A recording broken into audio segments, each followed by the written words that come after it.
Gibutihan sa Kaap Davao nga ilusad na ang direct international flight gikan Davao to Bangkok, Thailand, una mahuman ang bulan sa Oktubre. Duna say tulo ka bag-ong domestic routes. Samtang gisugda na ang privatization sa Davao International Airport. Ari ang report ni John D. Esteban. Alang sa mga kapusong Davaoenyo, basin lakip sa imuhang bucket list ang mulaag ug Bangkok, Thailand. Good news! Mas dali ang pagbiyahe kay una matapos ang Oktubre, anaanay direktang flight gikan Davao pa Bangkok. Kini ang gikumpirma sa Kaap Davao. Mubalik na sab ang Davao-Bangkok Direct Flight. Gawas ni ining international flights na anasay bag-ong domestic routes. Davao to Puerto Princesa, Katiklan ug Tacloban. With the launching of these flights, we are of course anticipating an increase. Financial-wise, that would be additional revenue insofar as CAP is concerned. This showcases the vibrancy of air travel in our region.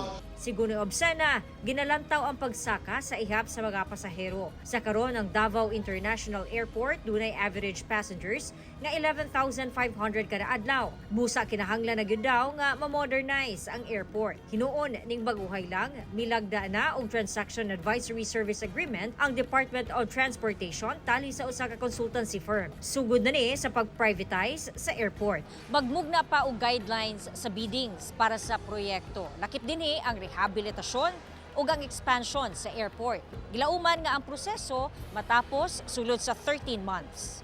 The NAIA privatization took us 13 months. In Davao, we're looking at the same time period. If we will be able to finalize the terms of reference, maybe within 6 months, we should be able to effect the program as far as awarding it in 1 year's time. We have been dreaming of an improvement in the Davao International Airport.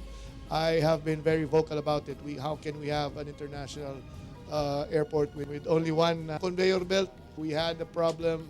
Sana tuloy-tuloy na. Nangako na si Sec Bautista. Yun na lang ang ating pangahawakan. Kauban si Jojo Solarte sa kamera. John D. Esteban. 1 Mindanao.